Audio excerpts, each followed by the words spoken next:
Hello, everybody. Welcome to another Tuesday night chat.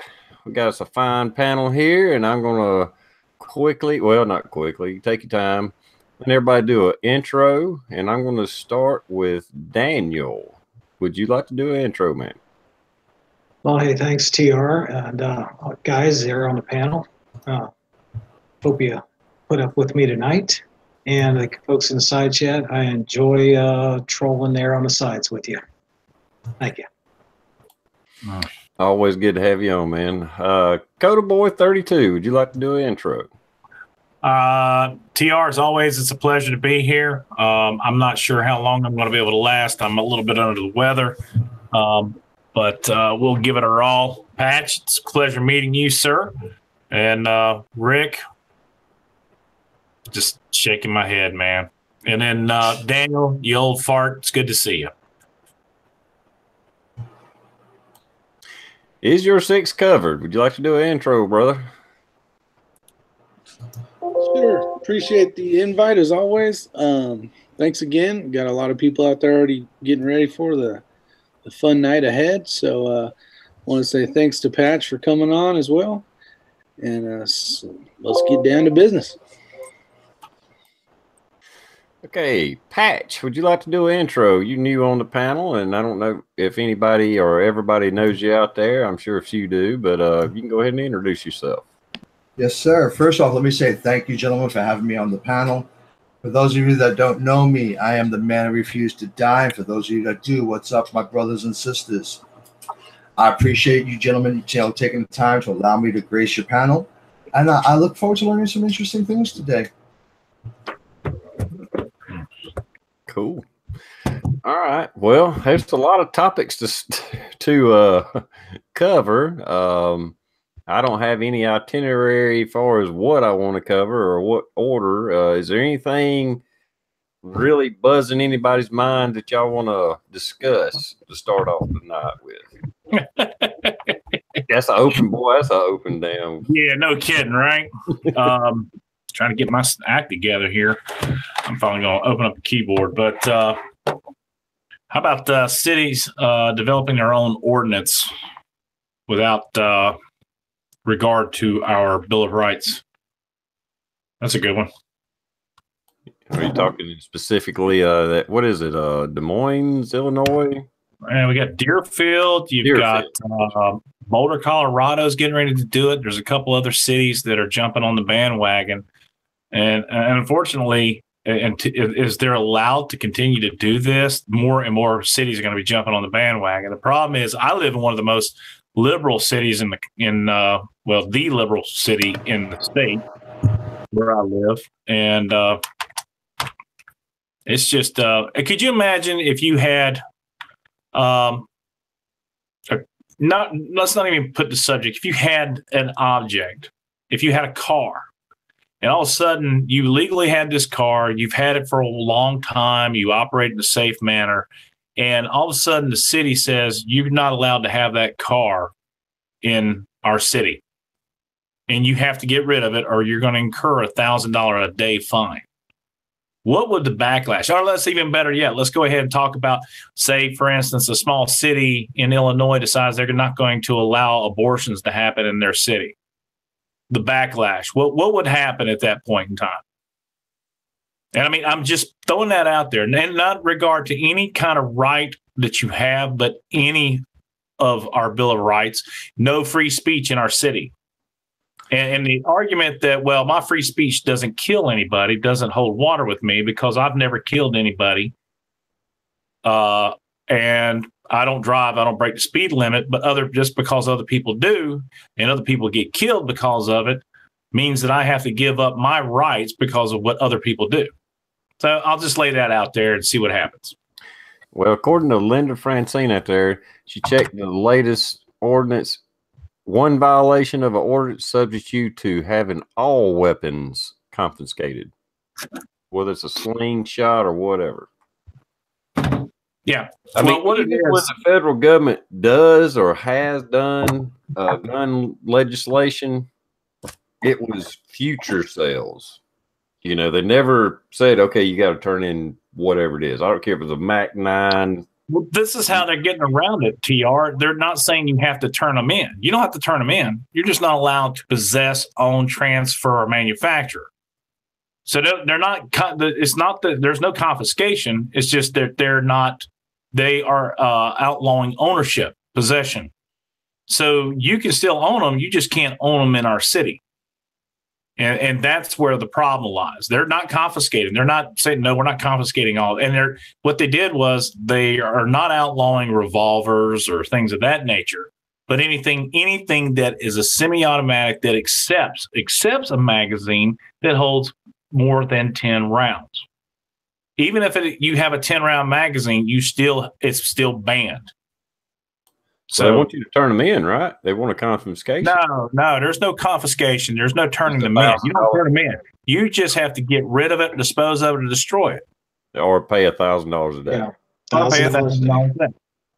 And that's the whole thing. They act like if you watch the video I did, I did the recording of that whole deal. But at the end of Hot Mic, one of the two ladies says that she goes, you would think that they thought we were, confiscating all their weapons or outlawing all the weapons. And it's one way they have found it's their loophole around the Bill of Rights. And that's what I want to talk about, because it kills me to know that they have found an acceptable means, but it's okay as long as it doesn't affect them personally. These people who are on that board, I guarantee you, not one single person on that board owns a firearm. And that's the majority of the people who are feeling this way because they don't own a firearm. They have no skin in the game. So that's the part that irritates me the most. So there it is. Let's open it up. Well, that also goes right down the road. I mean, how a hypocrisy with these kids in Florida in that school, that Hogg and that other girl have been going around doing these demonstrations. They got to wear clear backpacks in school now, and they're saying, "Oh, that violates our rights to privacy," and blah blah blah. It's like, welcome to our world. This is what you take away the Second Amendment, take away the guns. The government is going to tell you exactly how to walk, how to talk. And it won't end. It's a slippery slope, and it's a steep angle slope at that, because once they know certain rights can be removed, then what happens is it becomes easier for other rights to be removed. So, and it fathoms my mind because it grows acceptable. We did it here. We can amend this amendment. We can amend this amendment. We can provide restraints on certain other amendments. And it chaps my rear end because I see bad things in the future if this continues down this route. You've got London now banning knives because, well, no one's killing anybody with guns, but because they banned the guns, but they're still killing them with knives, so much so that the level of murders exceeded New York.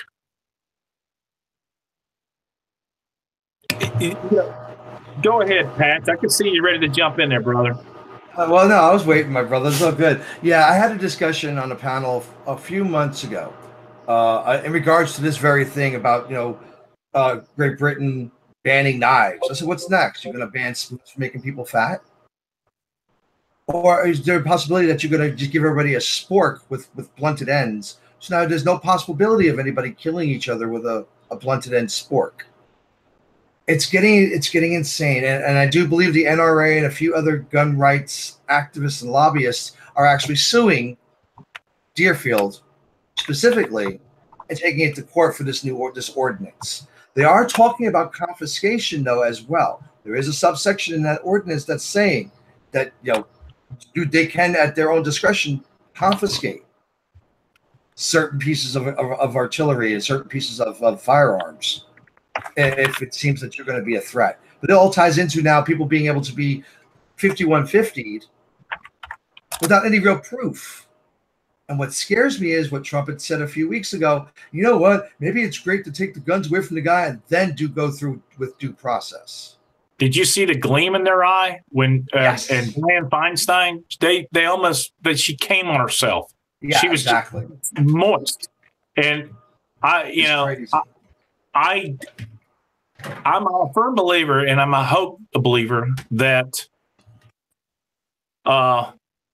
Trump usually talks out of his ass. Let's just all agree on that. So I think that he was, even though he made that comment, I'm pretty sure that somebody who was a counselor to him was going, no, you can't say shit like that. And the recourse is we're all sitting there going, you said it, you said it, you said it. But unfortunately, all the other idiots out there who are anti-gun are like, yes, let's do that. Yeah, that's great.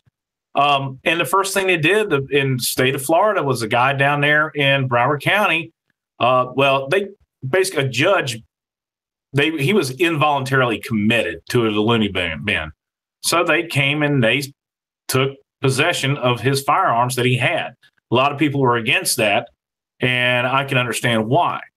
But again, from confiscation, that is a different story. If you're sitting in your home, in your house, and unfortunately, Illinois, they have the buyer's own firearm owner card, ID card. So they know what you have. So what do? They come door to door saying, hey, you still got that gun? Which is exactly what they could eventually do. And if that takes place, this thing steps up to a different precedent as it has now. It becomes a lot more hostile. And just, when you're looking at just looking at the 3%er groups, I happen to belong to a couple of them. There are 9.5 million of us that register as recognized as the 3%. That aren't going to allow them to come door to door and take our firearms. It's just not going to happen. Could you imagine if they started doing that, like the Gestapo did? What would end up happening? These militia would go stupid. It'd be Bundy times 100. It'll take one or two times for it to happen before the reality will set in and people will go, whoa, no. And the majority of the people, nobody wants that. Literally no one wants that. And you got a lot of people going over, from my cold dead hands. Nobody wants that either. We don't want you to die. I don't want to shoot anybody. But the problem is this, my wife even commented on this thing. The social media in this country has started a civil war, and they don't even know it. Well, how many people here, by show of hands, literally? Hold on. I don't talk to relatives. My aunt, and my cousins, I don't talk to them anymore. She feels compelled to comment on anything that she can. And they feel like they've got a right. They can comment on anything they want, and they are justified. My daughter, my sister put the picture of the kid eating the Tide Pods and snorting the condoms, and my aunt goes, "I'm very disappointed in you." And my comment was her, "That's a typical liberal thing to say. How high and almighty of you." I'm monopolizing the conversation here, but I tell you what, I'm so fired up and I'm so pissed off at where we are going. This fucking Zuckerberg, Facebook, I have an account, but I haven't looked at it and barely even in months, because that I blame is the downfall of society right now. It's blown my mind. I agree completely. What's going on now, they're conditioning all the youth to this and anti everything. So when they're old enough to vote, what's our average age here? Is it close to 49, 50? Yes, sir. When we start dying off, it's this youth that's going to have the majority of the vote. And that's when everything is going to get banned. You'll have your night of the long knives, and history is just going to repeat itself. Yeah. The problem with the Night of the Long Knives situation is, though, here, I don't think it's going to go as well as they thought it would. Because most of us that believe in firearms, most of our children believe in them as well. Because if we've taught them anything, we've taught them to stand up for their freedoms and their rights that are given to us, that are creator given, not government given. We outnumber them. Even our military, there's only 2 million complete between active duty, administrative, medical. There's only 2 million military, 2 million of our service members in the country that we actually have. There's 9.5 million just in us. Not to mention the people that are going to jump on board once they figure out that once guns go, other stuff's going to go. Well,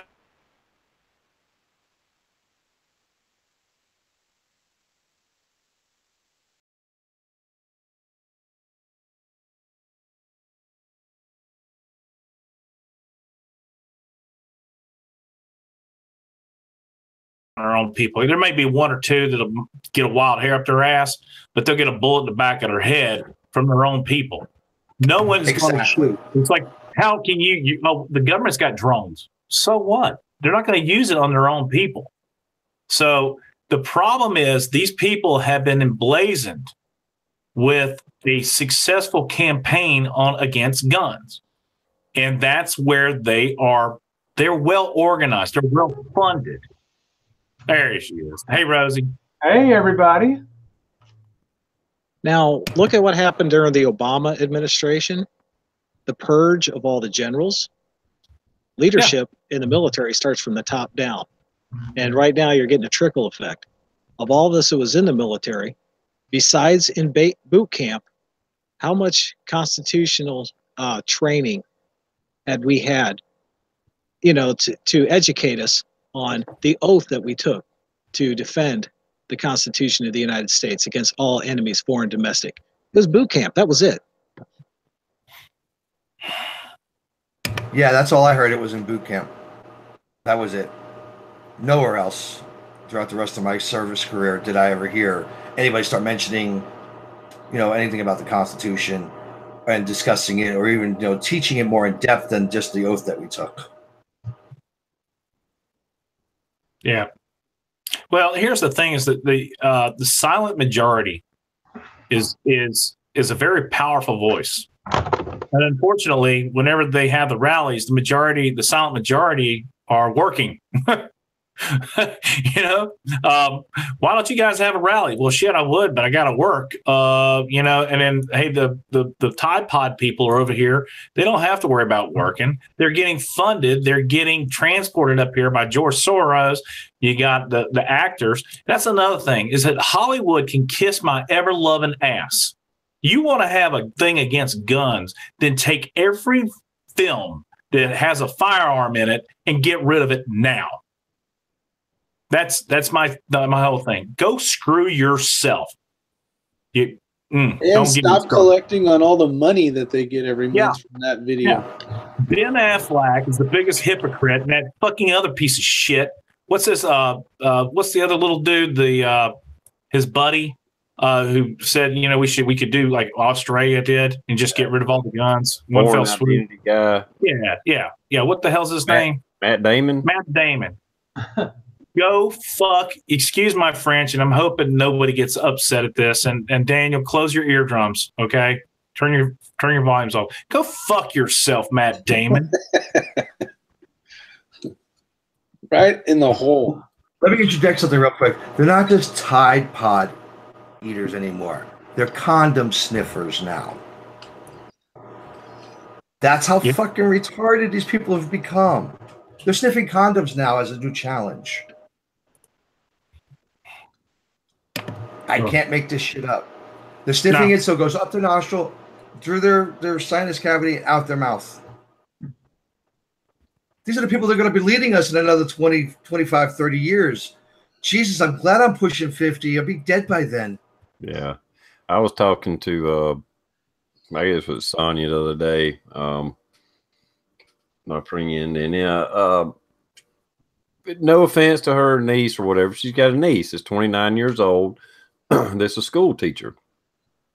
And we were talking about how these kids are, the values are taught. They're not taught history, correct history, or history period, the Constitution, all these things. And it's like, well, look, you got 20-something-year-olds that went through this indoctrination of the liberal school system. Now they've graduated college, and now they're teaching your kids, our kids. And they were brainwashed because they're still kids, as far as I'm concerned now. Maybe when I was 29, I didn't think I was a kid, but looking back at it now, and it's like, Well, these kids are brainwashed as well. They just got out of college, these liberal colleges. Now they're turning around teaching your kids. No wonder they're doing a march for lives and we need to ban guns. And if you go up to them and ask them what an assault weapon is and what the Second Amendment means, what is the Constitution, none of them can answer any of that because they're taught by kids that don't know it either. So, well, I'll tell you what, the last couple of days, I've seen some good young Americans that will be great pro Second Amendment supporters. They are out there. They are silent compared to the other little a-holes, but they're out there. And I think the more pressure there's getting, you know, we had those people, the pro Second Amendment kids in Florida that were fed up with the hog shit and decided to do a pro Second Amendment rally. You know, there is people out there that have been raised by good parents, I guess you could say. And they're out there, but we need more. We need to take those people that are right on the fence and take them to go shooting. We need to teach them that these tools are enjoyable, fun to shoot. You know, they're not dangerous and crazy and oh my gosh. We need to educate them just as much. They are a bunch of dumb idiots right now, but we can turn some of them around. Not all of them. Some of them are too far gone, but the ones that are on the fence. and while we got a little pause there, Rosie, how you doing? Good. I just didn't know people. I can't even see myself on the outside chat tonight. It's weird. I have no idea. Am I invisible out there tonight? Strange. I see you. Well, we got a big audience. Would you like to do an intro? Yeah. Sorry, I'm late to you. I really had massive problems with Google and YouTube the last day in particular. So good to see everybody. And hope you're all doing well. And yeah, it's very interesting times that we're living in right now with this trade. I think a lot of people are very fixated on this whole idea of the tariff fight that's going on between. It's really centered on China and the United States right now, but there'll be spillover effects to other countries. I know Mexico's a bit under the gun too. With I think we have something on the order of $100 billion deficit per year, trade deficit with Mexico, and I think that the president wants to address that too. So, has anybody in their lifetime ever seen a market this volatile? You know, up 500 points one day and down 700 points the next day, up 400, down. I mean, we've had 16 days out of the last 18 with more than I think 250 point ups and downs in the market. So there's a lot of volatility here, and volatility usually precedes very big moves. And we've had a lot of consolidation in the market over the last month or so, and there's more and more people vested in seeing which way this market's going to break. And yeah, it's strange. I don't know why some people can see on the side and some people can't. So this is not particular to just this chat. I've seen it all around YouTube today. Yeah, YouTube's got some issues bringing some people in, but well, it's they are doing changes. I know. I'm sure most of the people here on the panel, if you go back and watch a chat from this already happened, now you see the comments in time with the chat going on, which is really cool if you go back and watch a chat. So I'm sure there's a lot of stuff they're having to get bugs out of. Yeah, I just wanted to say, while everybody's looking at, while the media is focused on trade, and we seem to be chasing the latest kernel of news, like last night, the overnight news, and I saw the S&P futures rally 30 points or 250 Dow points in a matter of, 5 minutes or so. But there's so much fixation on trade, and last night President Xi of China came out and tried to put some oil to calm things down, so we had a big update today. I wouldn't be surprised tomorrow if we break to the downside again. But I don't think trade is the real issue that's underlying now. I really believe that the real issue that's going to be progressively recognized is the amount of debt and the amount of deficit that we're taking now. This is the thing that's the market's coming to grips with, the effects of this tax cut. And now we're going to be moving back in the next year towards deficits of $1 trillion. And with interest rates potentially rising now, we'll be coming to that situation where the debt is compounding at a higher rate than GDP. And that's something that's usually a recipe for disaster. And even now, we're having a flattening of the yield curve and some significant traditional signs that we're slowing here in line with this. So I still think it's a time for real caution here. And I'm expecting, I wouldn't be surprised to see a really fast and steep loss of, 5,000 to 7,000 points coming up here. Remember, we're way up on a really high peak. So I think when this thing breaks, it could break pretty hard here. So, and once that recognition of debt gets people really starts taking up rent and space in people's minds, then all of a sudden some real worrying and some real panic will start to set in of how are we going to cope with this level of debt. For the first time, I think in a lot of years, it'll be painful to figure out what we're going to, how we're going to cope with that. So I think that's the issue that's going to emerge. It's not going to be the trade issue. It's going to be this issue of how do we keep funding this level of deficit and this funding of debt. And I'm not going to be surprised if that emerges and passes trade as a more significant issue in the future of this nation. And I think that's what's going to drive putting a little bit of a knocking out the pins underneath of the market here as each day goes by. So something to really think about. And like I've said before, it's the reason we prep. Mm-hmm. Good point. So back to the one thing Koda was talking about. How is it even possible for the fact is it's not constitutional? Like, how are they getting around it again? Basically calling it a city ordinance or something? Yeah. And here's the whole thing. You've got the one judge that recently ruled on that deal with Maura Healey. And then they also had the city, it's not around the corner from where Deerfield is, where the judge ruled that the AR-15s are not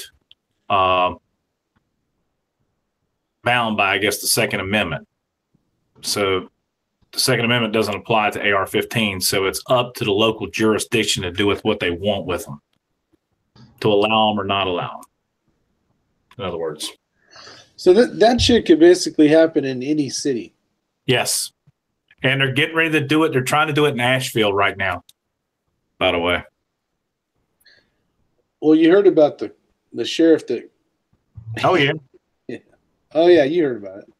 Oh, yeah. Oh, you're talking about the sheriff that wants to pry the guns from our cold, dead fingers? Yeah. About that sheriff? Yeah. All the... Check this out. I kept this page. This was a few days after his dumb words that came out of his mouth. Actually, it was great words because he basically committed a political suicide, which was awesome. But it says, sheriff candidate threatened after video.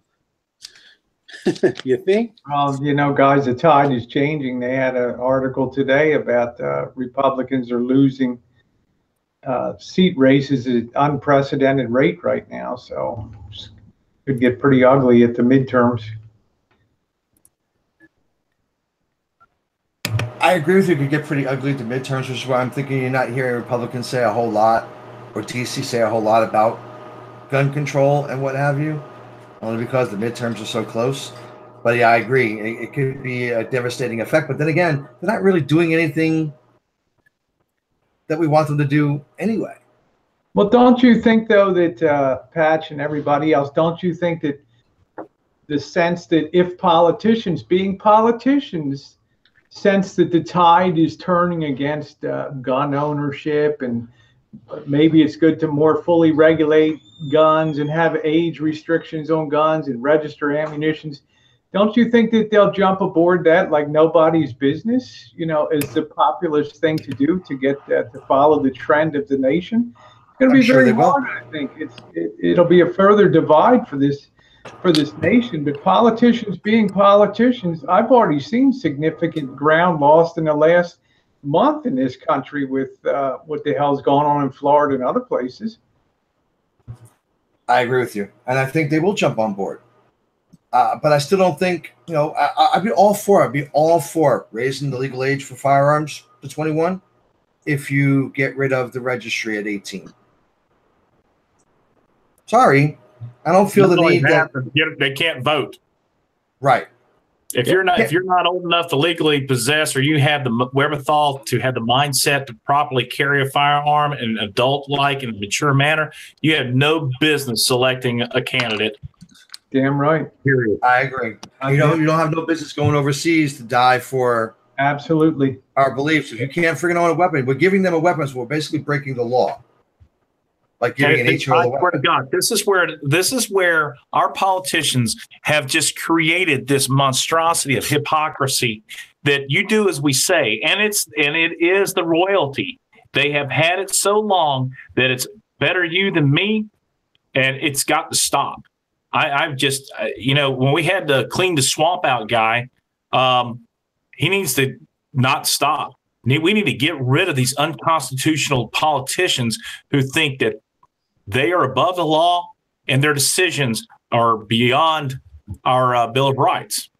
But my question to you, Coda, is are we losing that base of traditional support as it ages out and as states like North Carolina become? We have always been. It's the problem with the gun control argument is that the gun control argument has always been there. It's an evolving society that you have a kid, like I see it right now. All right, so I have a niece who went to Davidson College, which is one of the most liberal POS colleges. She graduated from there, went to law school.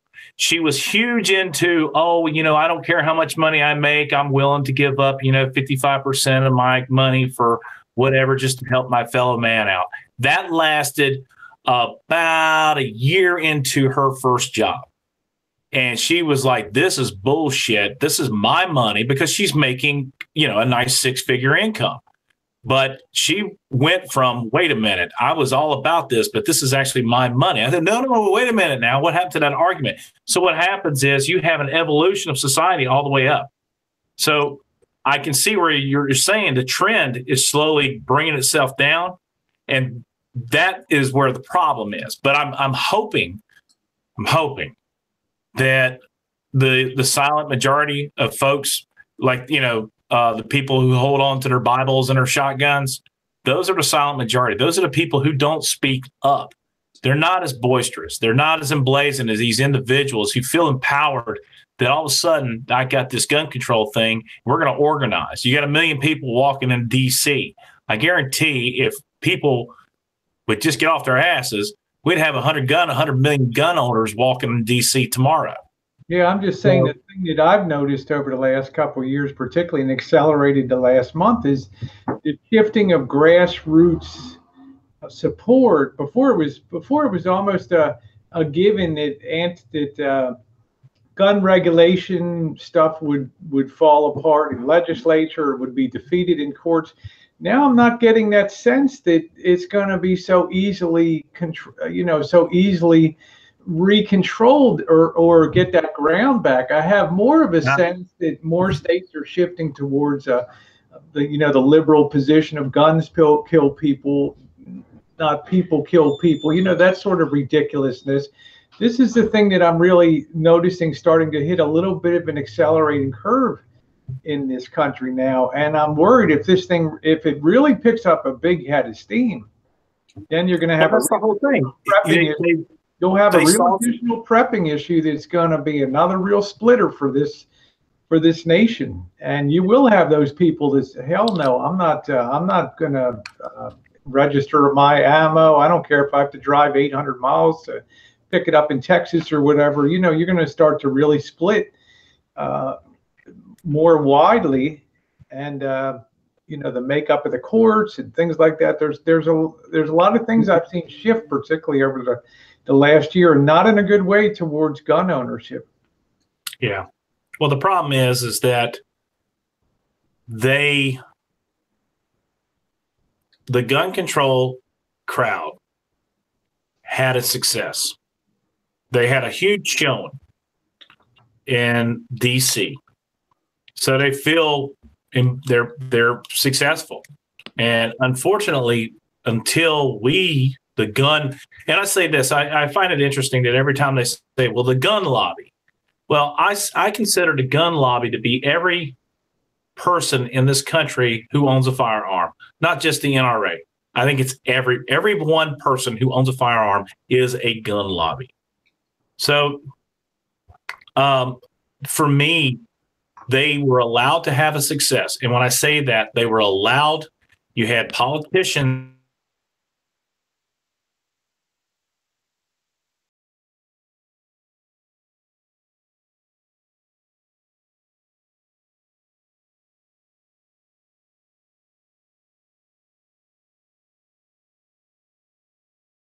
say, for instance, the bump stock. We all probably sit in here agree that bump stock is probably the most useless piece of shit there ever was. But unfortunately, it was allowed to be banned in certain areas, which gave them that inch. And that's my problem. They were given an inch, and now they've seen success. And you see how it steamrolled and snowballed into this huge effect. I mean, you've got Debbie Wasserman Schultz down there putting a bill together to do a background check for firearm, because it's a huge, unbelievable loophole that these people can buy ammunition without even so much as an ID check. Well, that's what I'm saying, Coda, but how about the average politician? You know, how long is it going to be? How long will they be tied? That's what you were say, hell yeah, Debbie, you're right. It's about time we got control of this issue. And the voters are like, yeah, finally standing up. You know, here we go. We got the momentum.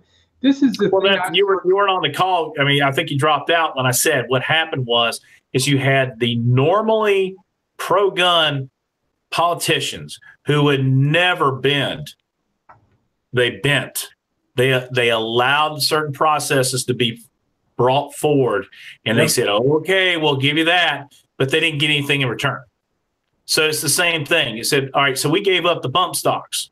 What did we get in return? Not a damn thing. Nothing. You got momentum starting to build again. So they got the momentum. It's a snowball effect. Next thing you know, you've got small townships creating these ordinances, and they're successful in it. Yep. They've got 7 or 8 people on the board, and they vote regardless of what the community says. And then you choke the court. And how much money does the NRA have to go to every little hodunk jurisdiction and say, okay, here we are to fight this? I'm just saying, I've put it out there. That's the way I feel about it. And Coda, I agree with you, and I think you agree with me that you got to be a very dangerous time for gun ownership in America right now. It's probably a lot more scary than when Hillary was potentially going to be elected, in my opinion.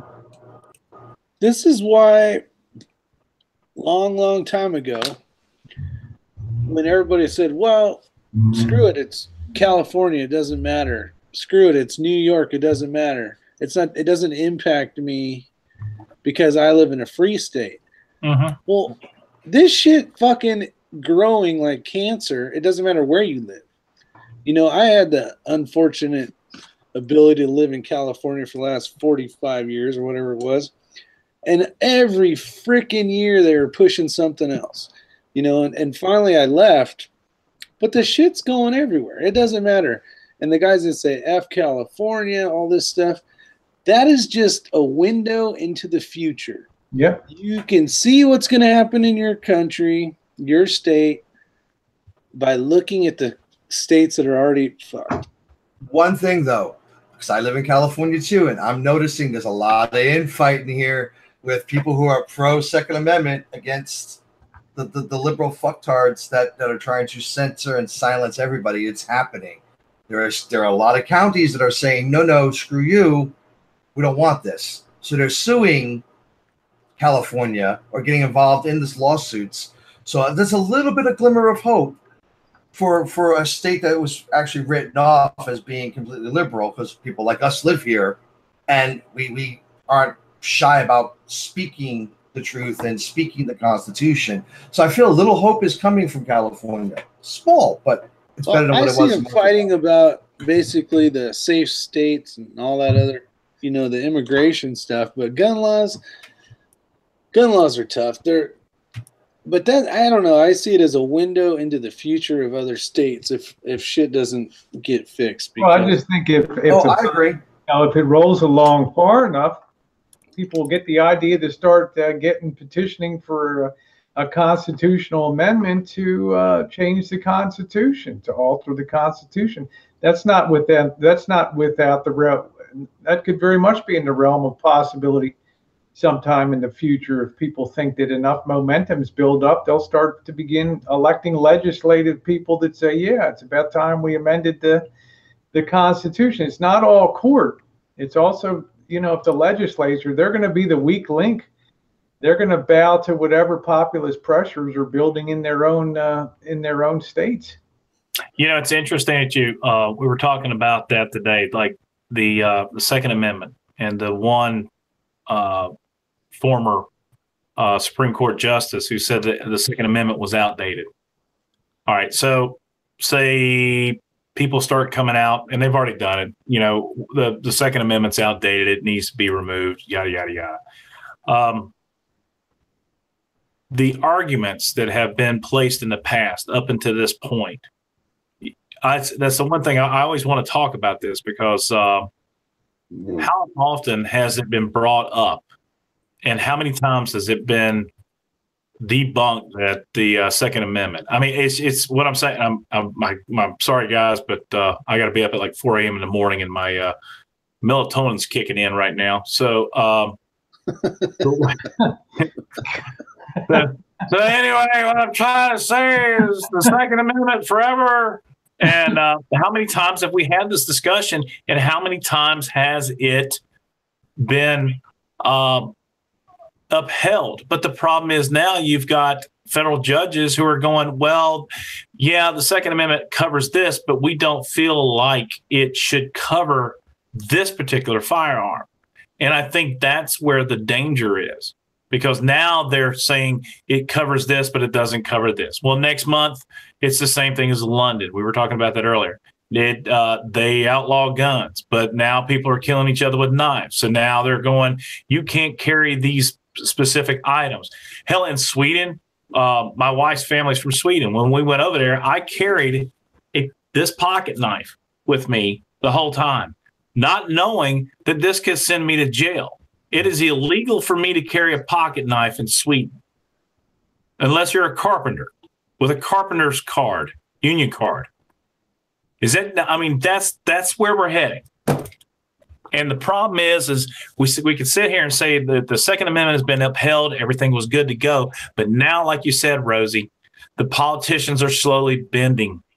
Yeah, go down the roll of states and look at the states that would potentially immediately back a change in their local state legislature and approve a constitutional amendment. I don't know whether it's 2/3 or 3/4 of the state need to do it, but it's not going to need that much more to shift the tide if publicity and our population base shifts more, and the number of responsible gun owners starts to decline. There'll be a lot of people that throw up their hands and say, fuck it, it's a lost cause. I'm going to keep it my own, and the hell with everybody else. I'm not turning in my guns. But you can tick down the states and see it's not a slam dunk that we'll keep the Second Amendment. They'll just pull it out of the court system and make it a legislative. That's what they've done. They've allowed the locals to dictate whether or not they want to allow these so-called American sporting rifles. Yeah. And that's exactly what's happening right now. They're leaving it up to the locals. Well, there's some states that they can't do that locally, far as a city or a town. South Carolina is one of them. No city or town can pass a law that overrules or supersedes state law. Now, I'm not saying the state wouldn't, of which in every state there's some freaking liberal trying to push a bill through to ban all semi-automatics. That's happened in South Carolina. It didn't go anywhere. I mean, it was shotguns, pistols, anything semi-automatic, we got to ban it. Of course, that bill didn't go anywhere. But like the nearest big city I live in, Greenville, the county I live in, they can't pass a law that bans something that the state doesn't ban, which the state doesn't ban anything. But and not every state's like that, of course. I know Michigan, I think the last chat I was on with Trees Blowing, he was talking about something that happened in Michigan and it got overturned because that city couldn't pass a law banning something that the state didn't. You know, they couldn't be more restrictive than the state. Yeah. But I mean, so change happens on a state legislature level, you know. Okay, so the individual cities and small counties don't do it, but the pressure bills, like I look at Rick and I think North Carolina is slowly moving towards probably more of a battleground state between blue and red. And I wonder how much that's a state that I could see potentially shifted because of urban populations in some of those cities. So how do you feel about that? It did vote. We did get red. We did, which that was a tough battle in itself, right? Yeah. But I don't know. I mean, we do, like John or Coda Boy says, you're talking about Asheville, you're talking about Charlotte. You know, those are very liberal towns. So, and they're the majority of the population. So luckily there was enough of us out there where the state did turn red during the elections. But I mean, I think there's plenty of hidden, quiet. Florida, you know, Florida could go, let's have repeal the Second Amendment. Yeah, I mean, you could just get yourself a list of the states and check down and put for sure or flip-floppers and anti-gun and see how close it is. It might really be a wake-up call. Yeah. I don't know. I'm fed up with this whole. Well, you know, it's going to get worse, Rick. It's going to get worse, so brace yourself. No, I know. I'm just saying from California to North Carolina, I'm like, I've been fighting this shit for years now. I'm over it. Well, just imagine. We have all this bullshit going on with our constitutionally protected firearms, but they allow millions of illegals to come into the country without even registering a single one.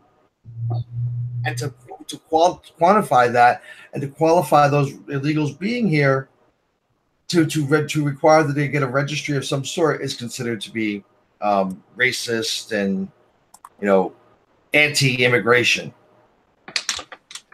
Our country is just like all sorts of going 20 different ways and not doing shit. Yeah, the only good thing is Hogg is screwing up with his mouth. That's the only good thing. We reward unconstitutional behavior, and finally Trump stood up and said make a stand against sanctuary cities and starting to fight back against cities that decide to be their own kingdoms and make up their own laws of who they'll protect and like we'll pick and choose which laws we obey and which ones we don't. That's bullshit. And that message trickles down to all of America.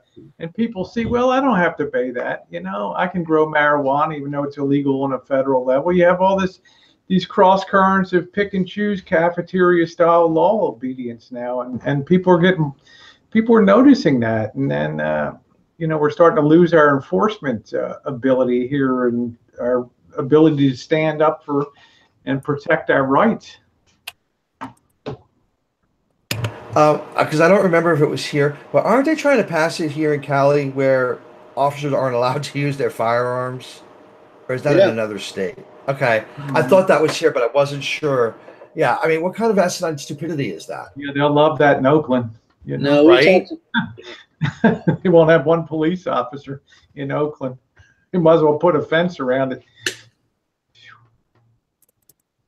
No, that would be racist, Rosie. You can't put. Yeah, well, you know, my point is, like, who in the hell is going to enforce the law when you can't carry a weapon down International Avenue in Oakland, right? When you know the indigenous population are all carrying 3 or 4 weapons. Yeah. Would you want to be a cop? Hell no. No.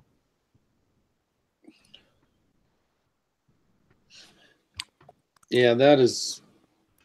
Truth says it works well in London, but London, that's been traditional. You know, how do you go backwards in this country and unarm your police? You're just putting them, you're just setting them up to be a killing zone. There's just no equivalent protection of having unarmed cops out there on patrol. I mean, they'd just be sitting ducks. Are they the ones that run around with billy clubs and a whistle? Yeah, and a whistle and a loud voice. Stop. You know? Stop, police. Bink, bink. Hey, Robin. I'm the one-eyed bandit on the panel. My name is Patch. Channel name is The Man Who Refused to Die. And I'm the one you can't see. Yeah, you're the invisible ghost. I'm the invisible panel man. I'm your guest secret panel member. Well, I said it the other day on I don't know if it was my chat or Don's chat. Actually, every state that has done any restrictions on gun ownership is breaking constitutional law. It's just that it hasn't been challenged. Every time California passes a law, New York, whoever it is, that is a constitutional violation because our Second Amendment shall not be infringed. It's just that it never gets to the Supreme Court. The few times it has, like Chicago, Washington, D.C., they had to overturn the laws. The Supreme Court overturned the laws. Like we were in D.C., you could not own a gun. In Chicago, they were restricting the gun ownership to even have a pistol. Which Chicago still freaking put their tentacles in there and restricted it, just making it hard as fuck to get a gun. But they had to allow it to a certain degree, you know. But every gun law is an infringement on the Constitution and is unlawful. Every law. It's strange they make such hard laws in Chicago. Make it so hard for us law-abiding citizens to acquire firearms. But Jesus Christ, it's so friggin' easy for a criminal to get one. These laws make no sense. Yeah. And if you get, you know, back when Obama was president, you know, if you needed a full auto with a grenade launcher on it, say you're in a cartel, say you're in Mexico, they'll freaking sell them to you or give them to you. You know, Fast and Furious, hell, we'll just give you grenade launchers. You know, but, you know, now American citizens, you can't have that shit. But if you're in a cartel selling drugs across our border, we'll give you fucking firearms. I think that's the part that just really makes it laughable, is that the only people that you're actually preventing from getting what they absolutely need are law-abiding citizens. If somebody wants to go whack a bunch of people, they're going to go get whatever it is they got to go whack these people with. The mere feel good of, oh, we're going to be able to ban this almighty thing. It's ridiculous. Anyway. Well, what about in France? How many times in the last couple of years has there been a shooting? What was it, a year or two ago? The ISIS members or whatever the hell it was, terrorists, they had full auto AK-47s. I don't know France's gun laws, but I can fucking tell you can't buy a full auto AK-47 in France at some store. But yet the terrorists had them, and there was a terrorist or whatever you want to call them just here a few weeks ago when, you know, there was a big, you know, it was all over the news, Today Show and everything, where the one cop took the place of one of the hostages and got shot. He got shot. There was a freaking guy there with a gun in a damn store that had a hostage situation with a gun. You can't buy a firearm in France. So what did the law do? What did the law prevent from happening? Just like the London thing. Oh, we need to ban knives. You can't have a knife. What the fuck is that? I'll tell you what it prevented. It prevented good people from being able to protect themselves. And just like the stat we said before, or somebody did, you know, there's more murders so far this year, or at least in the last month or two, in London than there has been in New York City. I'm just hoping there's like a mass something with like Xboxes and PlayStations and shit, and then they're gonna want to ban those. Well, dude, my kid is sitting there telling me about his scar that he got on, oh, what the hell is the game he plays now? Fortnite. And you know, it's just, I'm like, wow, what kind of scar did you get? Oh, it's a 308, and I'm just, oh my god, he's like 9 years old. But anyway, it's just I can't even talk anymore. All right, guys, I gotta go to bed. Y'all be good. Love you long time. Happy endings. All the other stuff. TR, you're the man. Daniel, big hugs and kisses. Rosie, she's gone. Patch it. Go Navy. Hoorah. Hoorah. And Code Boy 32, you're looking handsome tonight, man. And that's about it. But yeah, y'all talk about the knives and stuff being banned, because right now that's what they're doing. They're banning the knives. Not only that, but banning scissors. You can't carry scissors, needle nose pliers. And like you said earlier, man, let's just issue sporks to everyone, and that'll be all they need. Yeah, those are nice. Are those hinged? Yeah. Yeah. Oh yeah. That's a felony. Yeah, that's y'all be good. Y'all take care. Nice meeting you. Meeting you, brother. Hey, man. Yeah, I hate preaching to the choir, and for anybody that's got at least 2 brain cells, all this just seems to make so much sense. But then when you hear all the rhetoric, and I know some of you guys, Rick and Daniel, may know who Uzi 9mm is.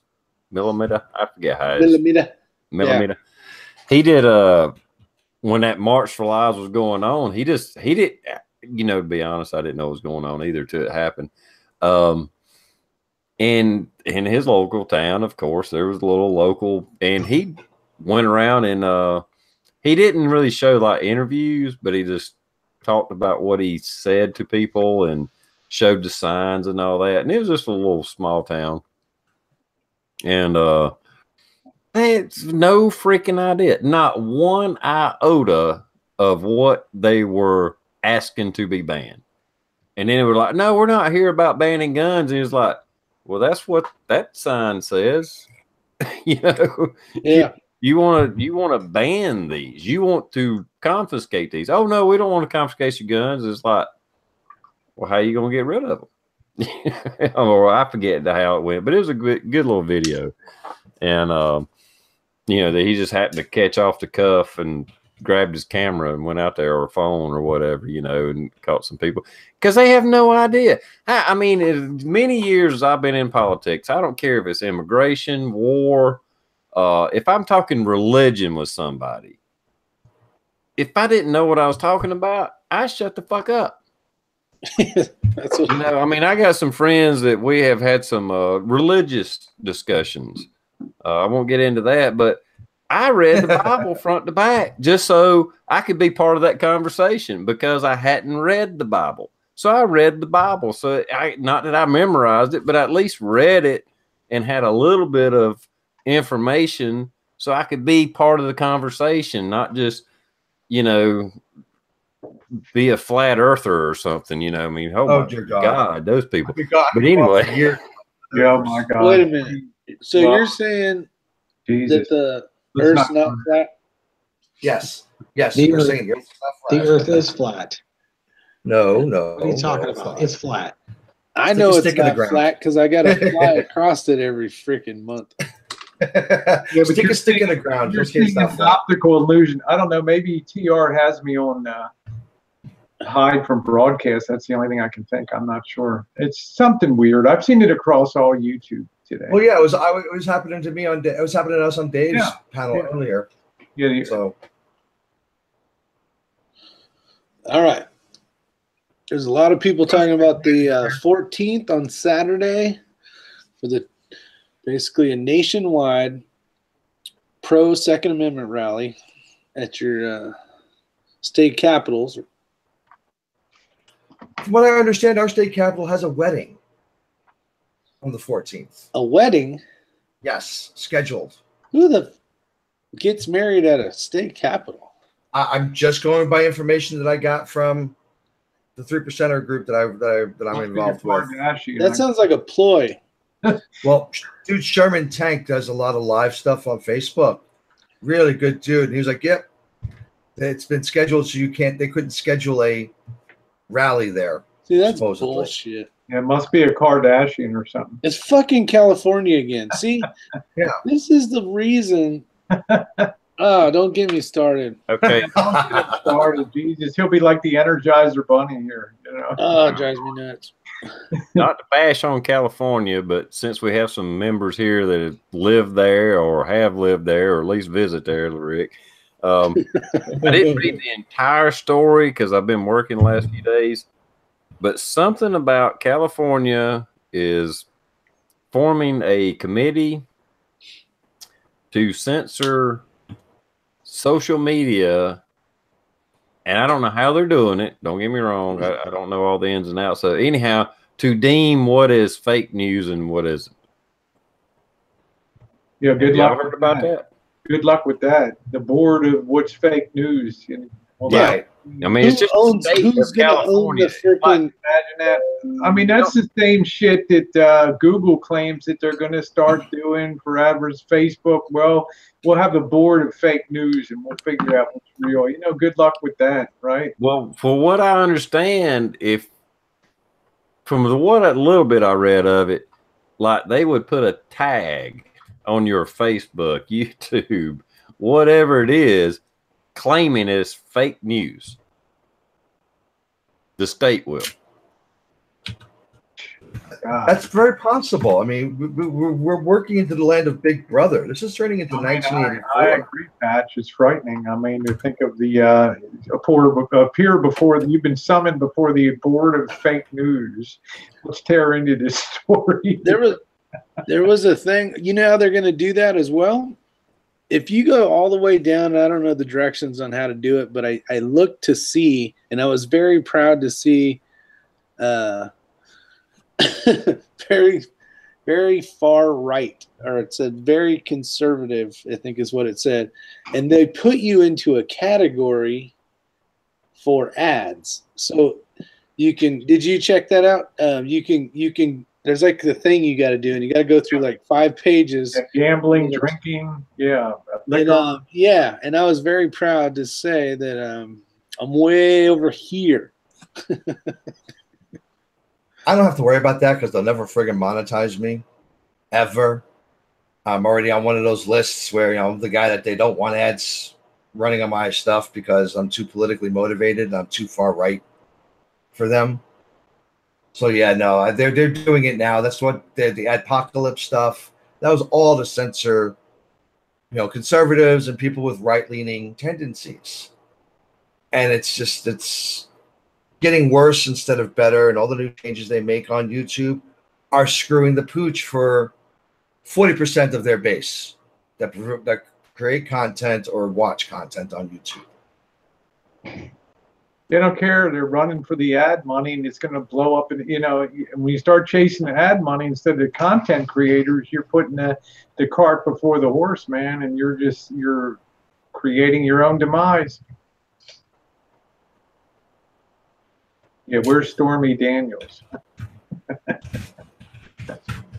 Yeah, the liberal news are they're running with the morality of a porn star over the president of the United States. Damn, talking about, I mean, I'm not downing porn stars. They've been a big part of my life. It should dominate. It should not dominate. But I'm just saying, when it comes to morality and truthfulness and, you know, all that, it's not my first pick. That's all I'm saying. I've been to a strip club a few times. They're nice people, very nice ladies, but I don't get my morality from them.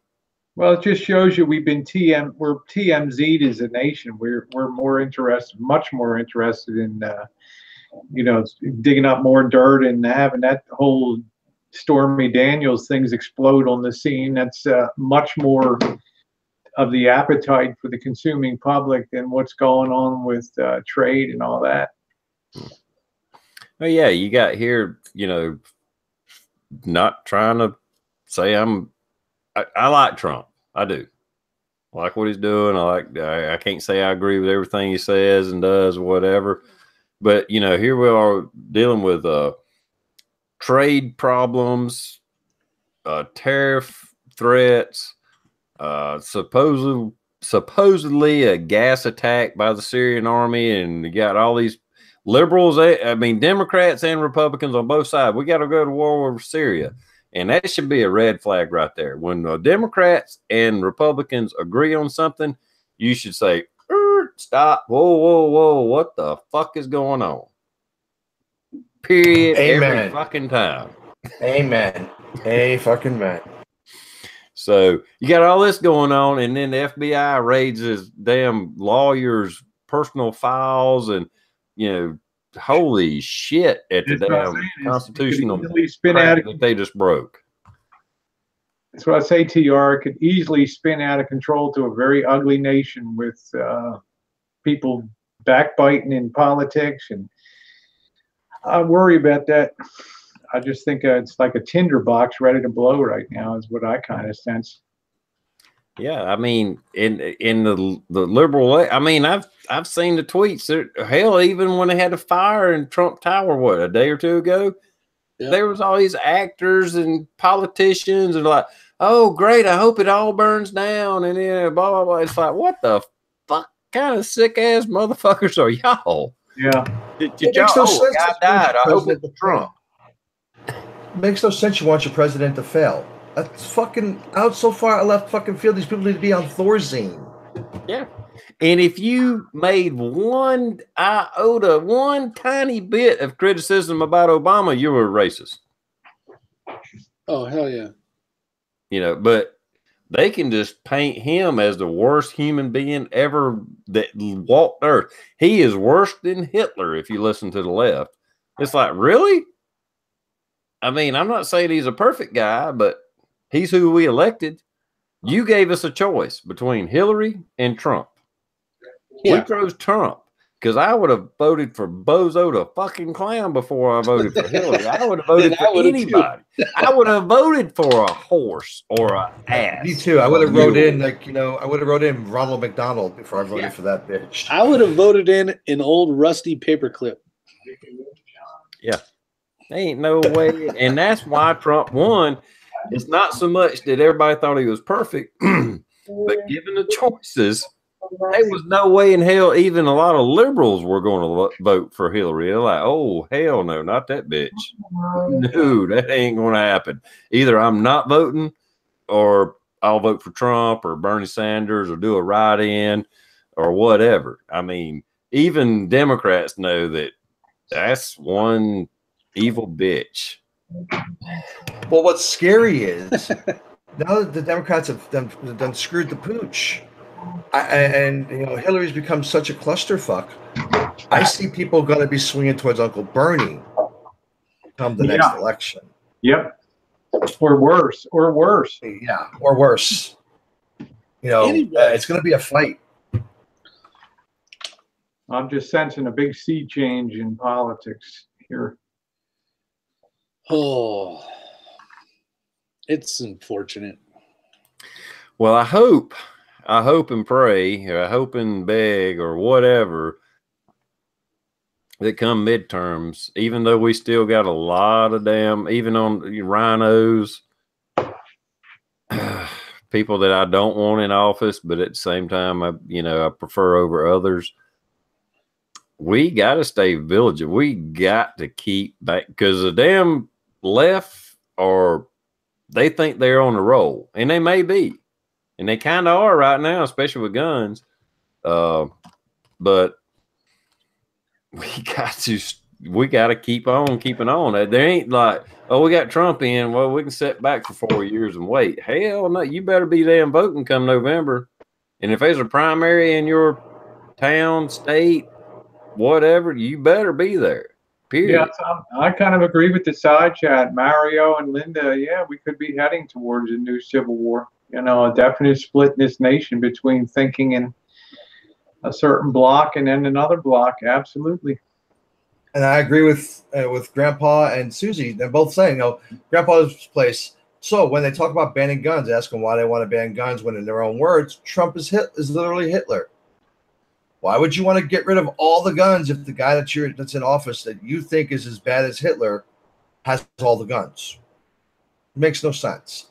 Their rhetoric makes no sense. Their logic and critical thinking skills are really subpar. But they touch on people's feelers, though. Because you can't really debate them with facts, because they don't give a shit about facts. All they care about is how it makes me feel. Some kids got killed. Yes, that sucks. Or I wouldn't want it to happen. The easy, just let's do an easy solution. Let's just, right. We start grabbing more for the supposedly easy solution to everything. That's because we're fast food mentality. Yep. The average person only has 5 minutes of attention span before they're flittering onto something else. Ooh, a shiny. What? Yeah. And that's literal. That's quite literally the case. The chiropractor said that there was the biggest problem in our country medically isn't cancer, isn't heart disease, it isn't liver cancer or needing a transplant for a major organ. It's cervical issues, because everybody's always doing this. Yeah, you get all their news from a 3-minute blurb, and they think they know everything. We've talked about that, Patch, how the world has been reduced to a 5-inch screen, and yes, ma'am, we have. No, socialization skills have dropped to zero. You go to a bar, you see people sitting on bar stools, looking down at their phones. You can hear a pin drop in some of these places. Have a beer. You see a whole family at dinner time on their own phone. Yeah, you just want to go smack the shit out of them. Or they half these people can't even spell. They can't write. They have no penmanship. It's like, what the hell? They're not even teaching cursive in school anymore. Yeah. I know, and I hope she don't watch this later on, but Sonya got one of those. She's got a iPhone, and she got one of those little watches with your text and phone calls come in, and she's constantly looking at it, to the point to where it's kind of made me like, you know what? I look at my phone too much, and I mentally take a note, and I'm going to set my phone over here, and I'm not going to fuck with it for the next few hours. I don't care how many times I hear it go ding or bing or whatever. It's like, you know what? There's too much technology in our life. That's right. It's great that it's there. If I want to use it, I'll do it, but I'm not going to be tied to it like it's a freaking IV. That's what we're seeing, TR. We're seeing the rapid slamming of technology into social networking and social connection into human nature, and watching that sort of meld and how that's going to come out and work out. And we're seeing people adapt to social networking. So there's going to be consequences. There's going to be changes, and we see it. Less ability to interpersonally communicate, and if it's not on a phone, or it's not texting, or it's not through Facebook, it's probably face-to-face, and social skills will be on the decline radically. Well, and the biggest thing is, though, is the government's using this as distraction. We distract the children when they're misbehaving, so they stop crying and stop throwing temper tantrums. When we were kids, our parents set us in front of the TV to distract us from the fact that we were bored or poor. It's the same thing now, except on a mass scale and produced rapidly, with such a rapid decline of social skills. Most people don't even know how to speak to each other when they meet in the street, like we go to the grocery store. people are more in tune with their phones than they are with the person that they're talking, that they bump into. Yeah. And it's astonishing.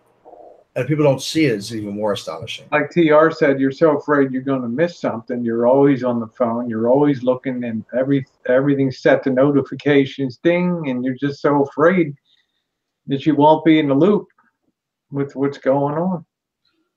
That was what I was saying. The new social currency isn't a hot rod. It's not the latest fashion. It's being the currency social connectivity, and whether you're a trend maker on Twitter or on Instagram, whether you're somebody worth following, and that seems to be how well connected that you are socially is really the new currency.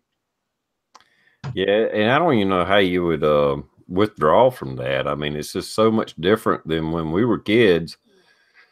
First of all, if it was, especially like after school was over, like summer break, if the sun was shining, your ass you can't even come in the house. You don't come into the house until mama maybe fixes sandwiches and it's lunchtime or whatever. Other than that, you're not allowed in the house. Go outside.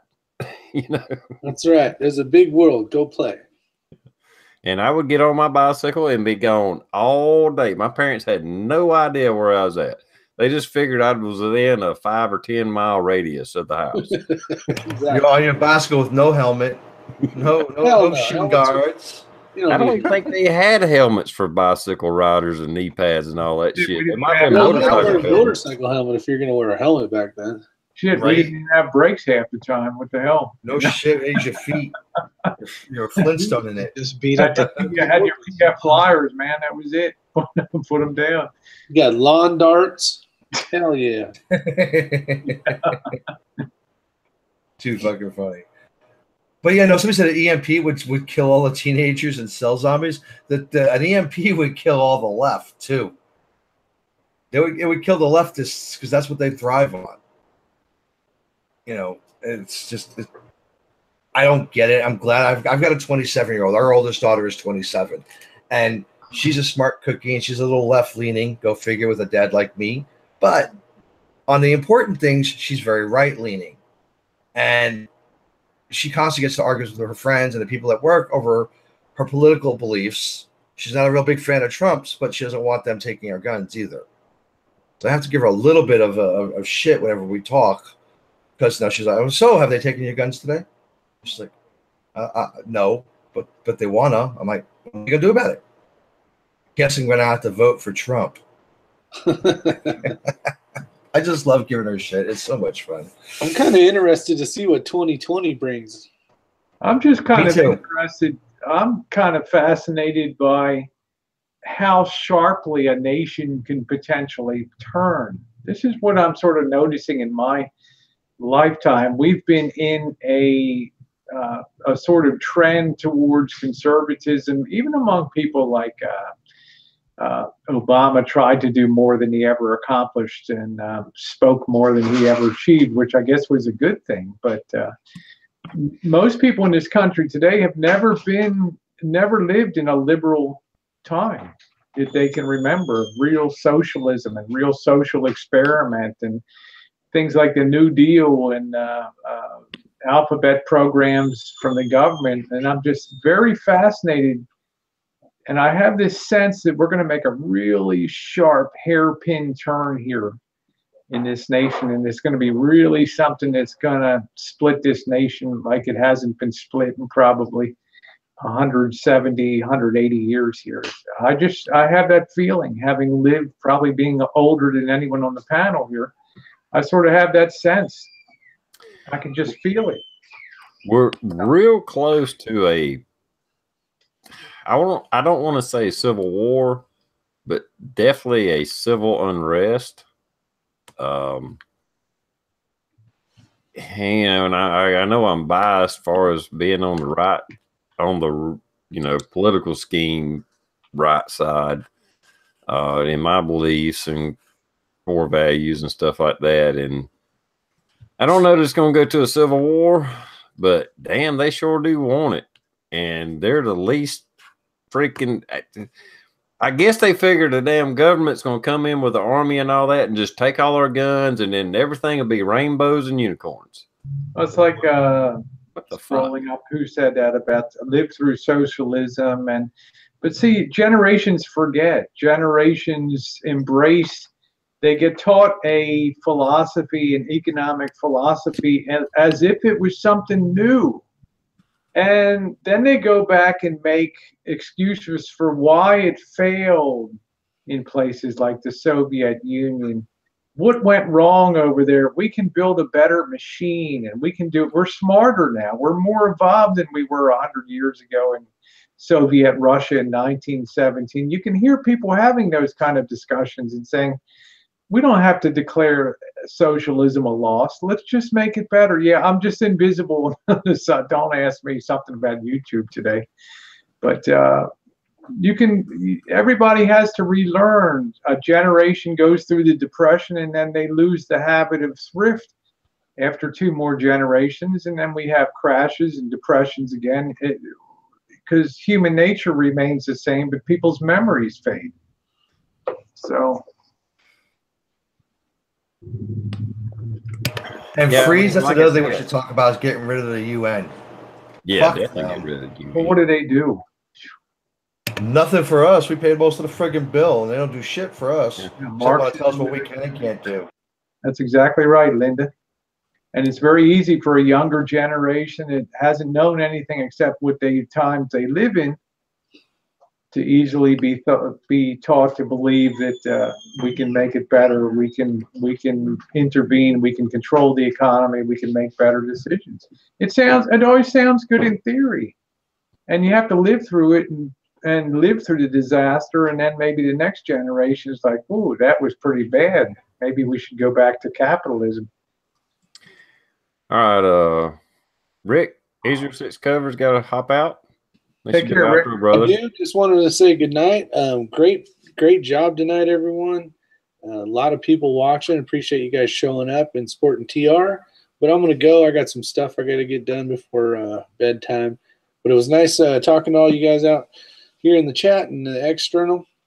And if you get a chance, come over, check out the channel, and subscribe if you haven't already.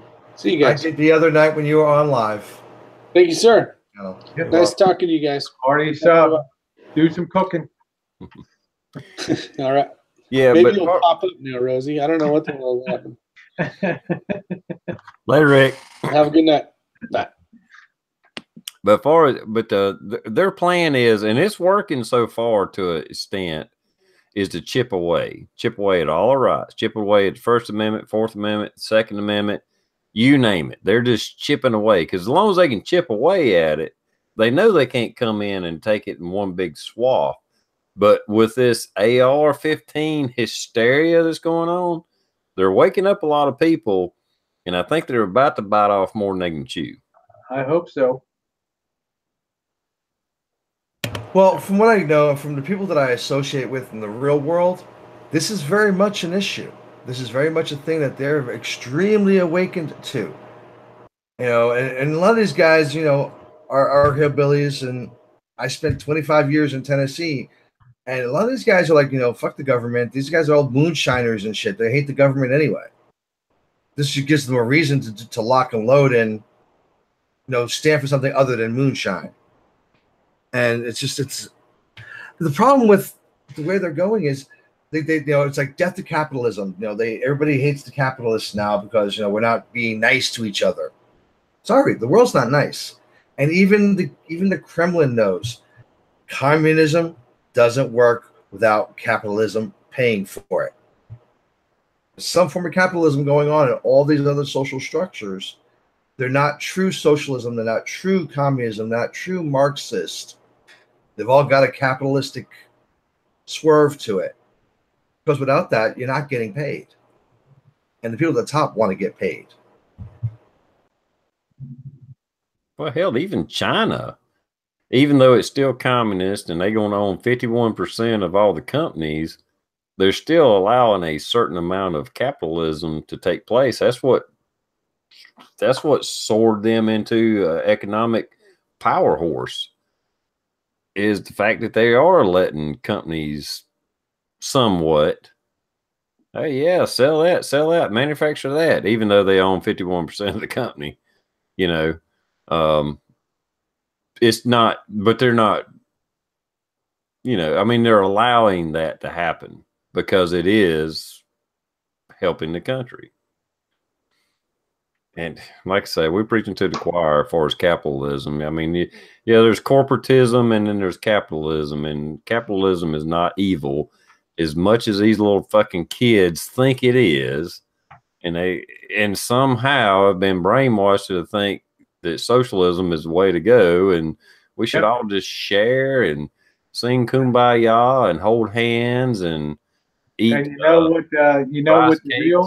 you know what the real tragic aspect of that, TR, is we've gone 10 years trying to get this economy propped up through tremendous deficit spending, quantitative easing programs, 1, 2, 3, 4. We're now reached the point where it's not a question of if, but when things turn down again, which is probably unfolding right now, we're not going to have that ability financially to come in and do more quantitative easings and all that, because the deficit interest rates will just explode. And the point is, ideas of socialism and communism will find very fertile ground as more and more people are affected negatively. They'll gravitate to that like bees, like bees to honey. It will absolutely be the case, and that's, you watch, that will happen. There will be a doctrine of real attractiveness to people. Yeah, let's just share, equally distribute the wealth. The Huey Long philosophy of Louisiana in the 1930s: every man a king, everybody share equally. And that populism has a really good selling angle to it when times get tough. Yeah, absolutely. I mean, it's easy to say when you're not working, you know, or you're making minimum wage. Just like, you know, I kind of understand where you come from. You're thinking, well, all these people should pay for my stuff, but they don't. Yeah. If I can get a free ride, what the hell? You know, if I get a cut for doing nothing, shit, I'm smarter than they are. Yeah, let's do it. It used to piss me off. When I first got sick, I had to cover my own bills because I was white and a male. So I couldn't get any help with my brain cancer. I couldn't get any help with the lymphatic cancer or the lung cancer issues that I've had. But now I see all these people bitching and crying how, you know, Obamacare is the savior of the world. I'm like, no, Obamacare really isn't. Not when you're waiting 6 months to a year to get in to see somebody. You can't see your own doctors. You got to see some doctor that's taking the actual insurance. And that's socialism. That's communism for you. Half people in Canada will tell you their socialistic medicine, while great because it's free for them, sucks when you have to wait 6 months to get an MRI because you broke your back. They don't get it. You know, all they about, I got a hangnail, so I can go to the ER now. That's not free. You're not paying taxes on it because you're not working. Well, I'll tell you what, I've told you guys before, I sit there and every morning I look at hospital overnight reports for the emergency room. 20 years ago, those reports were high fever. Child presents with a high fever. Man fell off ladder roofing for a company, or kid got hit with a baseball. Do you know that 80% of those overnight admissions now are drug and alcohol related that are coming in there? This is what's flooding. The biggest drugs are meth and heroin, aren't they? This is what's flooding your emergency rooms now. And do you think that the emergency rooms care? No, they're now viewed as a profit center when people come in there. And it doesn't matter. They got weird stuff. So even if it's Medicaid paying the bill, it's still enough that they will have them in there and be very happy to treat them. And this is what's clogging up. It's heartbreaking to me. A woman jumped off a 50-foot bridge. Unfortunately, she lived. But the injuries that she had, here comes a $2 million bill for the taxpayers. And they'll spare no expense to put her together, Patch. But there's not a fucking thing for you who honorably served and everything else in the military. There's not a fucking thing for you, apart from the measly bit that VA probably made you scrounge for and all that. But this is the fucked up state that we have today. And you won't hear anybody complaining in emergency rooms or in medicine because it's a pipeline of profit for these people now. And that's a real sad commentary on America. Yeah, it's crazy. It really is. I mean, I shit you not. I was told to make my peace with the maker, get my coffin, all my other good shit, and all my affairs in order. And hey, brother, grandpa, thank you for being here. I appreciate it, brother. I hope you enjoyed the show. But when I went to try and get some sort of aid to help cover the costs of chemo and radiation and being in the hospital for months at a time, I was told, sorry, I was a guy. I should have had better insurance. But now some chick, some junkie off the street comes in, detoxing. They're going to take care of him for 10 days because now he's automatically covered by Medicaid, Medicare. Yep. It took me 10 years to get my Social Security disability benefits. I know people who are heroin junkies who got it in the first go around. Well, our healthcare on the Medicare level is run by Medi-Cal in California. So I'm at ground zero. I've seen 20 years of shift. 20 years I've observed the changes that have occurred. And it's just stunning to me what consumes the hospital bills on a daily ER admissions basis, and then the trickle through when somebody's so hopped up that they jump off of a bridge and they've compressed every disc in their back and they immediately have to have a colostomy bag, and their kidneys up in their lung, and the surgeons, it requires 5 surgeons to go in there and sustain the life of this person. And then you think they live. Then you're on the whole physical rehabilitation therapy, adaptive living, constant care around the clock. It's unbelievable. It's just incredible how bad things have gotten to the point where I'm counting the days to get the hell out of it. It's so mentally depressing. Well, now that you guys got me all depressed tonight. Sorry. Just doing my job. Yeah, we're just speaking the truth to power, man. No, and yeah, I'm on it. They do. In some states, VA, they get disability. I begged the VA to give me to a back specialist over a year. I finally had to go alternate route in private insurance. Yep. That's what I had to do. 5 back surgeries later. I got lucky. I say lucky. The job that I was working for paid it all. But if it hadn't been for them, I'd have been fucked. I just one day I'm going to do I don't want to violate HIPAA, but I'm going to show you guys 1 week of ER admissions, striking out all the pertinent individual information of what comes in. It just blow people's minds to see. It's just tragic to see what our money's blowing on. $2,000 a pop, even if you're there just for an hour. And a lot of these people are admitted overnight, dried out, and sent home. And you know what? 3 days later, they're back again. Because anytime somebody there's a guy laying in the gutter here, and the EMS is called, they're transported to hospital, continuous cycle. It's just horrible. It's horrifying. Yeah. And that's the state of social medicine, though. I mean, look at freaking England. They're so far behind on their patients. People die while waiting for a fucking doctor visit. Well, you know why? Because they were busy tied up operating on somebody who was a jumper. Right. Did some PCP, jumped off a bridge, lived. Yep. But then we got to cover him for the rest of his life. But we got people like Voodoo, myself, other veterans that I know who fucking struggle from a day-to-day standpoint. My heart goes out to all vets. It's just crazy. But it all goes into... They're putting us all little compartments so we can be better managed. I always thought I'd write a letter to the editor and stuff in a local paper, but I would be absolutely crucified as the person that came out and was a truth teller on this. And the fucking thing would probably be picked up and syndicated across the nation and set off a firestorm of stuff if somebody actually told the truth. What the hell goes on inside of this? These ER situations and stuff. It's absolutely, it's a money burner beyond all comprehension.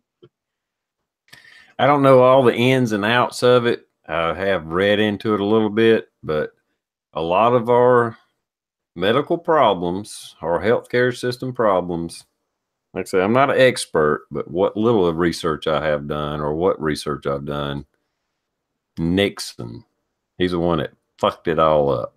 I'm not saying there were powers to be that influenced him to do it, but Nixon is the one that turned healthcare into a profit-making business. He signed laws that made it a profit business. Well, let's go back to Johnson and Great Society. He's the one that set the table for. Okay. Well, like I said, that's is the best I could tell is where the pendulum swung into the wrong direction, but it could have started way before that. Go back to 1932 in the election of Roosevelt and the New Deal and NRA and government intervention on a massive scale. Mm-hmm. Yeah. Yeah, like I said, I don't know all the ins and outs. I just know some stuff happened, and something Nixon done is where like companies you work for provide health care and all that, and it kind of started a snowball effect, and it really went to shit after that. It might have took 10 years before it really took effect, but that's why I did a video update last week, and I said, oftentimes it's Republicans that have made the very worst economic decisions in this country. Hoover with the tariff in 1932, the Smoot-Hawley tariff that deepened the Depression. Nixon's wage and price controls. And here comes Trump with tariffs, and we'll probably have these trade wars. You know, it's not the exclusive province of Democrats to have harebrained ideas. The Republicans have done some really stupid stuff through history too. Oh, absolutely. I couldn't agree with you guys more. A little off subject, Patch, because this is the first time me and you've talked somewhat person to person. Yes, sir. You was in the Navy. What were you in the Navy? Just change the subject. Yeah. Electronics warfare to start off with, and UDT to end with. UDT. I cross-desed. Underwater demo. You was an ET to start with? No, electronics warfare. I went from electronics warfare to underwater demo. Okay. Oh, wow. I did 4 tours in the Gulf for Desert Storm, Desert Shield, and I even did a tour in Bosnia. I don't know if you know what that is. I know what CVs are. Some of my best friends are CVs. When I got out of the service, I wanted ship build. I called some of my boys from Mississippi, and they'd come up and build me a hut. Thank all you guys, all you vets, ladies and gentlemen, for your service. I did my one little tour in Desert Storm. I was the only battalion that was a reserve. I was just a reservist that got called to active duty for Desert Storm. Okay, let me clarify something real quick. You weren't just a reservist. You took the same fucking oath I took. You went through the same boot camp I went through. You went through the same fucking A schools that we had to go through. You're not just a fucking reservist. Yeah, put your life on the line. So you got the same rights and privileges that the rest of us vets have. Anybody says any different, a fucking jerk off. Yeah, right on. Sorry. I was a reservist. They stuck my ass in the middle of the fucking desert with an M16 and a shovel. There you go. Said, build this. Amen. Build this thing under fire here. Go ahead. Construct. I hate when people say, "I just this." I'm like, you know what? No, you're not just this. You're not just a fucking reservist. Yeah, when you're a reservist, you get called up, you're full-blown active duty equivalent to everybody out there. You know. Exactly. I don't give a shit what you're doing. Right. You put your ass on the line. I mean, my friend Bobby was a cook, you know, in the Army, and a damn proud one, you know. Because what people don't understand is they require every one of these people to make the fucking machine run. Yeah. And if you don't have every one of these people, there's something not going to fucking work. You know, I still think the Navy has the best chow out of all the branches, so I'm not gonna bitch. No, I gotta tell you, you're wrong on that. Here we go. Here we go. You just woke up the beast. Here we go. I'm retired Navy, and I'll tell you right now, the Air Force has the best chow. That's what my daughter said. Okay, I'll give you that. Certain places have better chow, but on an average, I still have to say the Navy has better chow overall, especially now. Now they got great chow. I mean, I have kids in the service, and they're like, "We eat so well." I'm like, "Also, yeah, I told my daughter, you're getting fat in the Air Force. You know, you better watch it." Too good. But no, I appreciate everybody that's ever served. Even if you've took the oath and you never saw fucking combat, that doesn't matter. You still volunteered to do something that not many people have the balls to do. You know, we do shit that other people can't even quantify doing and risking their lives. You may not get called up, but if you do, you could be dead. I mean, look at most of our military actions right now. A lot of the people that are dying are reservists. Yeah, absolutely. Yeah. You know, I feel, I mean, even Desert Storm, even though some people died, and in operations I was in, we were really close to some scuds that hit, but luckily none of us got injured or whatever from it.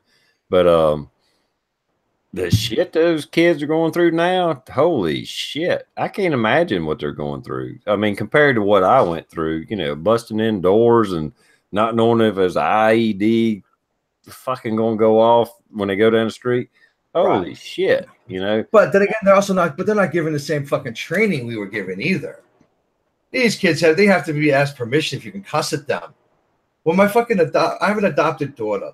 I raised her with my friend and his wife for years, so I'm like her second dad. And she's like, "Yeah, Patch, they don't." I told her she joined the Navy because I was in the Navy, and I was like, you know, well, when they start to cuss at you, don't cry, because the minute you cry, they're gonna dog you mercilessly for the next 8 weeks. She's like, they have to ask permission if they can cuss at you now. And they can't get in your face and scream at you like they used to and tell you how your mother was inbred and your father was, you know, your sister's brother's aunt, uncle.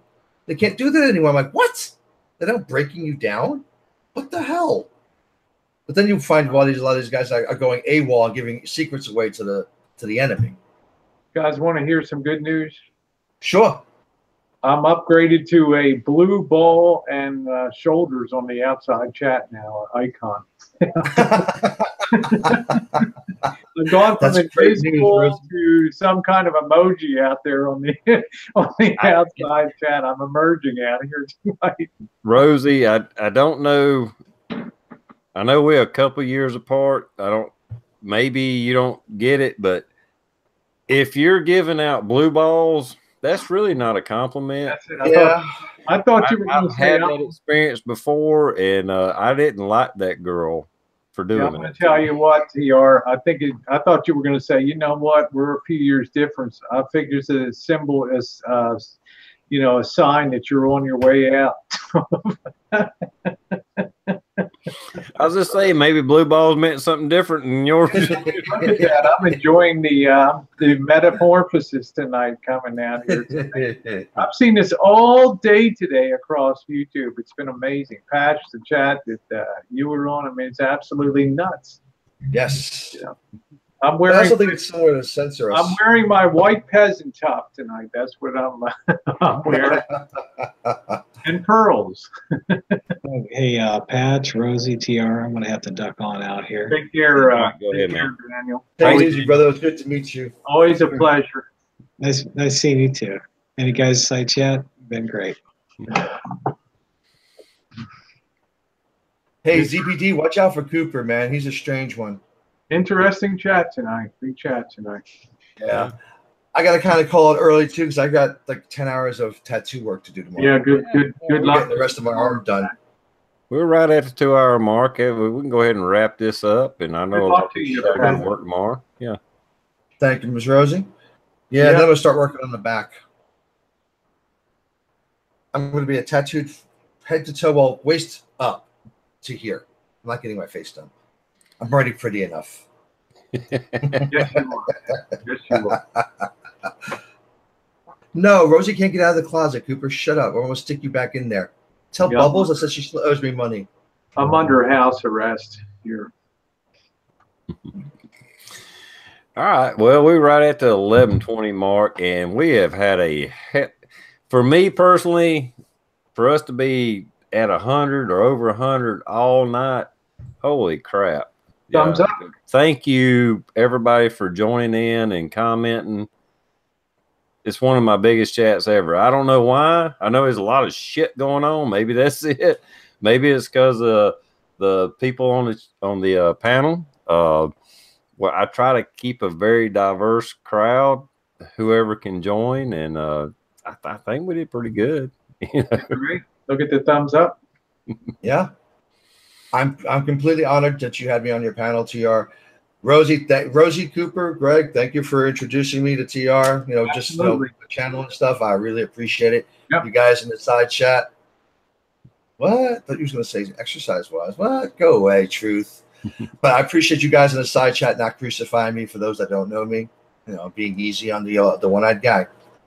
Much love. I would look forward to doing this again, brother TR. Oh yeah, I'll send you an invite every week, man. I try to be serious, but at the same time, that doesn't mean we can't have fun and joke around at times.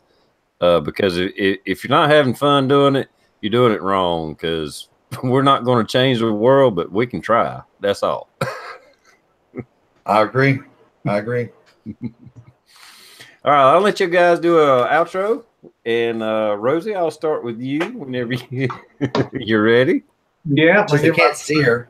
Let me get my blue head in motion over here. A good chat tonight, and direct everybody over to my Rosie Murphy for I did a video update, you know, about Republicans through history too, and also I just have a feeling we're on the cusp of something big here, and I've been kicking around the world a long time, and especially the financial world. So just be cautious out there. Be optimistic, but be cautious. You know, because even in the worst of times, good times eventually spring from that. Even in the worst of countries, and World War II and things like that prove that. So thanks again for having me on the chat. Much appreciated, Patch. A pleasure to share the panel with you and Daniel, TR, Coda Boy, all of you. Saw Matt on the side chat today. Matt, panel up. I want to see you on here. And I always said you got the smartest side chat in the business, TR. So thanks again, and best to Sonia. Yeah, we do have a very diverse and very educated and wonderful side panel. I love to see it. I know that's why you always see my eye over here. I'm always watching the chat and watching the conversation going on. Patch, go ahead, man. Do an outro. Welcome to the panel, and you'll be here more often whenever you can, man. I appreciate it, brother TR. Listen, I really do appreciate you guys, you know, taking the time to get to know me and let me on your panel. And, you know, nobody killed me on the side chat. You guys didn't kill me in the panel. I've been to some panels. Shut up, Cooper. You jackass. Just ruined my train of thought. Don't get Bubbles to slap you. Anyway, listen, brothers and sisters, I'm the man who refused to die. I hold chats similar to TR's. I'm just an up and comer. I've only been doing this for about 4 or 5 months.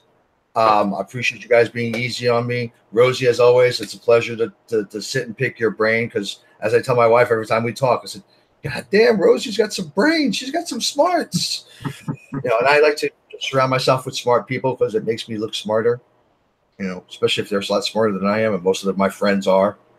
But I appreciate you guys having me. Rosie was great. TR, I'll be here next week with bells on. Well, no, Rosie will be here with bells on. I'll just be here. Good night, y'all.